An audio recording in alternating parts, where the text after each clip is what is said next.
Well, good evening, everybody. Welcome back to Strongman Personal Finance. So my precious children are night, and they're very close to my location right now.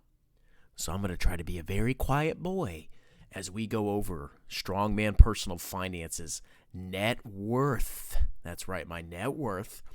But we're also going to talk about what I'm buying, how I strategize my portfolio. And then we're going to go into tax planning, because I have this new thing that I'm going to do next year.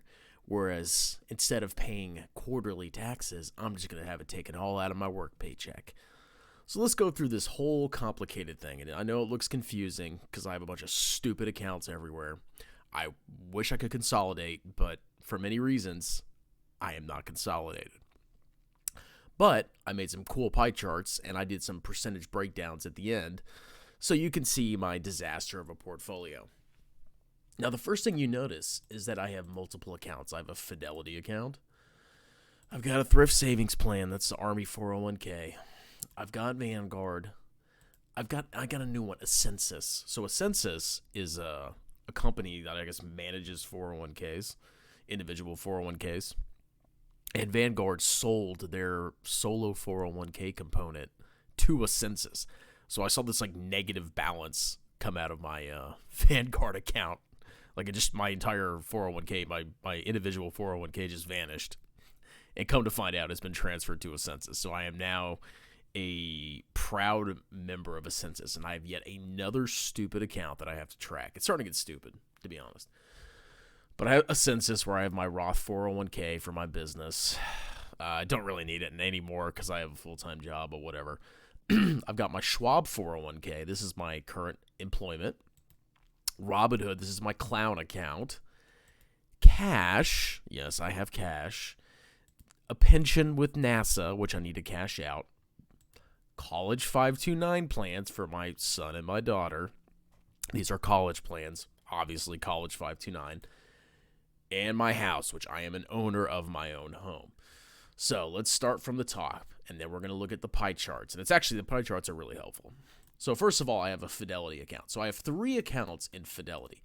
I have a joint account. Yes, I still have a joint account. I sold half of it. I transferred it over to my goddess. That money's hers.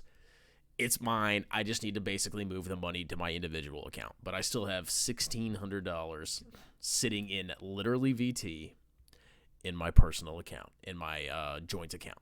Okay, theoretically, yes, she could take $1,600, and I wouldn't be able to do anything about it. But okay, I'll take that risk. Next, I have a taxable account, just because why not?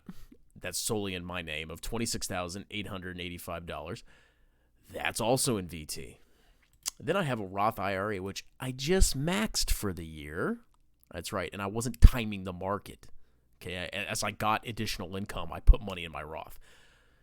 It's at $50,356. My total balance of Fidelity, this probably fluctuated because I did this yesterday, or yesterday. Total balance of Fidelity is $78,000. Why did I open a Fidelity account? I just did, okay? So most of this is my Roth. So basically, my only Roth IRA is in Fidelity. Next, we have the thrift savings plan, okay? The thrift savings plan is the military 401k. I have 2 because I was in the military. I still am. That's a 401k. And then I worked at NASA, and that's a 401k. But instead of combining them, I have a federal civilian 401k, and I have a NASA 401k. These are both mostly Roth, but there are some traditional components, especially with the match with NASA. The NASA one is at $53,000. And the Army one is at $167,000. Now, I put VT here. I'm actually in the Target Retirement Fund. I'm at the most distant one. I just transferred it over to, I think, the 2070 one. But it's basically it's 99% stock, and it's a total market fund, excluding a couple countries. But it's basically as close to VT as you can get.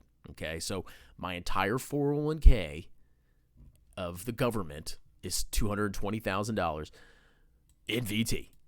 I'm not moving anything around. Next, we have Vanguard. Okay, I've got multiple different types of investments that are very similar to VT. Okay, I have a Target Retirement Fund, which I wish I wouldn't have bought, but I did. That's in there from many years ago. And then I have, VT Wax, which is the VT equivalent of the mutual fund. And then I have about $10K in like a taxable, no, not a taxable, a money market fund. That's where my emergency savings is. I put my emergency savings in like a federal money market fund. $10K in there. So I got $10K, and 122 of that is basically in VT equivalents. This is all taxable money. All taxable. Next, we have a census. This is my Roth individual 401k. When I had my job a year and a half ago, 2 years ago, they didn't offer 401k, but I had a business, so I created my own 401k. And I was able to put 17,000 or whatever, 14,000 plus some gains. So my Roth 401k, it's sitting in a census. I'm probably going to transfer that over somewhere else, maybe to Fidelity. I'm sick of all these freaking accounts. Okay, it's stupid. I wish I had one account, but over time, as you have multiple jobs, you get 401ks here and 401ks there, and it's a freaking pain. Okay, this is called sprawl, and it's not good. Now I have Schwab. So this is my current job, and I have $17,689 in there. And we're going to look at how much I'm contributing. I'm sure you can probably see it off to the side, but I am contributing to this account every paycheck. I get paid twice a month, not every 2 weeks. Robinhood. Okay, this is where I get made fun of because I have a China ETF, and I'm still holding it. The FLCH ETFs. This is the China-specific portion of my portfolio in Robinhood, roughly $7,250. And I also sold out, and I did buy a couple put options with a couple $100, just playing around. So yes, I am a massive sellout. I betrayed everything that I've ever done in my life because I effed around with some put options. So Kid Freshie was right. This is my clown account, okay? Clearly, it's the largest part of my portfolio. Next, we have cash. This is basically like my bank. Okay, I don't really carry a lot of cash. I really don't. So I got $10K in cash, mostly in my checking account, just to like pay bills. Money comes in, money comes out. My $20,000 of child support, whatever. That all comes in and out of there. I have my pension at NASA, which I still need to cash out and put into VT. And last but not least, I have two 529s. This is my college savings for my children. Okay, my son has $4,600 and my daughter has $3,000. Okay, my son's 3, my daughter's 2. I just upped contributions because I know I'm a terrible parent. Okay, I want my kids to go to a decent college, and I don't want them to have student loan debt. I'm a terrible father. Okay, I should spend this on a truck payment, but I have 529s. And that's in VT. It's literally freaking VT. Not VT, but the mutual fund equivalent. So whenever you see VT on here, okay, it's probably extremely similar to VT. But because of employers, it's sometimes you just can't buy VT because it doesn't exist in the sponsored plan. So you have to find the closest approximation. But it's basically VT. You construct it. You have roughly 62% total U.S., and you have 38% total international. There you go. You got VT. Okay. And then last but not least, we got my house. So apparently this is what my house is valued at. I don't really care about this. My mortgage is roughly $230,000. So I have equity, which I can only access through borrowing money against it, of $88,000. Grand total net worth is $596,000. So how is the breakdown? Okay. So we got the account type, total amount, and percentage. The taxable account, I have $158,000 in taxable stock. So everybody's like, why are you putting all your money in a tax advantage account? I actually have a decent amount of money outside of it. Basically, if I max my accounts, I max my IRA, I'm on track to max my 401k. Any spare dollars just gets thrown into taxable. And later on, if my income gets really tight, which it won't because I don't have a woman spending my money anymore, if I had to, I could sell taxable in any given year and put it into a tax advantage if I needed to max these accounts out, which theoretically I should be doing that, but I like having some stock in taxable in case I do want to retire a little bit earlier. But I probably will never retire, so I don't even know why I'm saving money. Next, we have my Roth IRA. Okay, I've got $50,000 in a Roth IRA, $255,000 in a Roth 401k. There's a little bit of traditional, but not much. $20K in cash, 7.7K in 529 plans for my kids. And then a pension of $15,000, which is a piece of garbage. So you can clearly see what percentage of my portfolio is in stock. 82%, okay?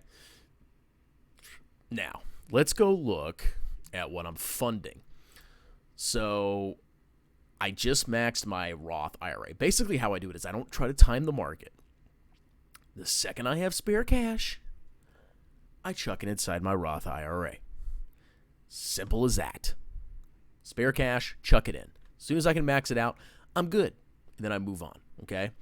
So now that I've maxed my Roth, it says 583. This is basically if you put 583 a month into a Roth, you'd max it out for somebody under 50. But since that's already maxed out, basically any spare cash I have is going into a taxable account. I'll chuck it into this Fidelity, or I'll chuck it into the Vanguard, whatever suits my fancy. But any spare cash from YouTube grifting goes directly into the Roth IRA. Once that's maxed, then it goes into taxable. So whenever I, do a contract and I get $1,000 or $2,000, or I do a YouTube video, or I do a couple sponsored videos, all that money goes straight into VT in a taxable account. Simple as that.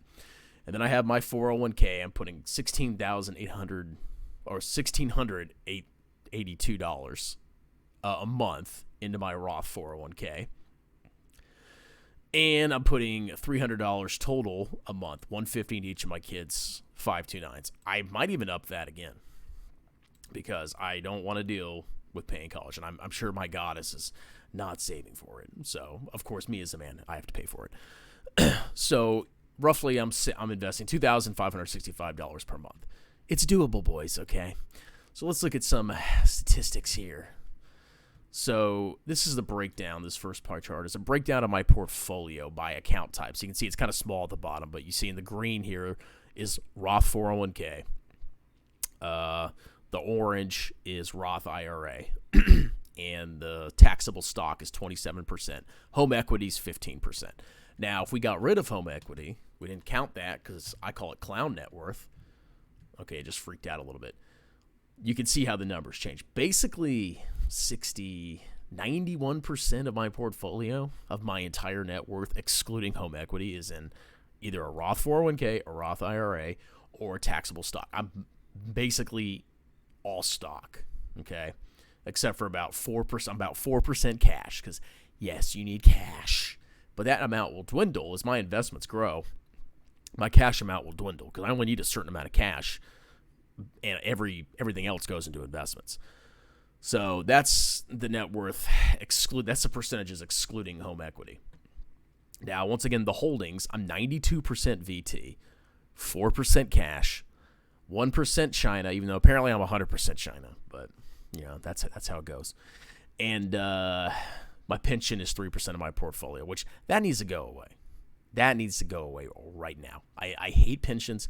They're scum trash. Okay, so once I get rid of that stupid pension, it's gonna be 95% of my portfolio is VT. If you add home clown equity, then if it actually comes back, there we go. If you put home equity, then 78% of my wealth is in VT and 15% is in my home. Oops. Most brokey Americans have most of their net worth in home equity, and that's not good. And then this is my monthly funding amount. So 65% of my dollars that I invest every month goes into my Roth 401k. 23% goes into my Roth IRA. And then 6% each, it looks like, for the kids. So clearly I'm saving more for myself than for my kids. So I'm a bad father. But my thought process is, if I really need to pay for their college, if the 529's not enough, then potentially I can dip into taxable if I need to. But I don't think I'm going to need to do that. I think if I up this to $200, $250 per month per kid, I think that'll cover their college because they're still really freaking young. But you should start saving when they're young, okay, buddy boyos. So next we talk a little bit about tax planning. So this is just a very simple walkthrough of kind of how I estimate my taxes for the year. So I made this little tax calculator tool for myself. And I got the tax brackets. I got the standard deductions for single, head of household, married, filing jointly. And this is I actually made this before this video just for fun because I'm weird like that. But this is kind of how I estimate taxes. So basically what I do is I created a Form 1040. So a very simple ghetto one. So what I do is I'll put in my tax filing status because this year, yes, I'm still filing MFJ. And then I put in my business profit. So I'm just making up numbers here. Let's say my business profit is $25,000 this year. That's what I'm assuming. This is my guess of what it's going to be in 2024. I believe after I receive all my revenue and I deduct all my expenses, my business profit will be $25,000 because that's what the tax is assessed on. This generates self-employment tax of $3,532 that I have to pay. This is amazing Social Security, so amazing pension my engine. And then I get to deduct half of the self-employment tax. And I have a qualified business income deduction of $4,647. This will all come together in a second. So let's go ahead and plug in wages. So let's say I make $100K this year. Let's say for interest, I make $600. This is a very rough form because there's more calculations with like dividends, whatever. But we'll assume they're all non-qualified dividends. Let's say I make $4,000 in dividends. I don't have any pensions or annuities that I'm receiving. I don't receive any Social Security, and I have tax loss harvesting, a max of $3,000 per year. You can see this additional income comes in here. That's from your business profit. So if the business profit was zero, your additional income would be zero. But you got to count your business profit, okay? So my total income is the sum of the wages, interest, dividends, minus the capital gain loss, tax loss harvesting, $3,000 per year, and additional income from my business of $2,500 for total income of $126,600. Adjustments to income, there's many things that can be adjusted against income. For me, it's basically half of my self-employment tax. So I subtract this to arrive at my AGI. This is my adjusted gross income.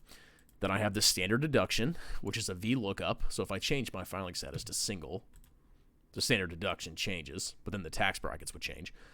But basically, that's my standard deduction. I don't itemize because I don't have a high-interest mortgage. Don't pay a lot of state tax because I'm poor. QBI, this is the qualified business income deduction for small businesses. Highly, highly love it. Of course, we'll probably get rid of it because America. And then I have my taxable income, which is the sum of my AGI minus my standard deduction minus my QBI. Then there's a little tax bracket formula that sums up your taxable income. So my total tax, or my tax, is $10,454 based on the tax brackets.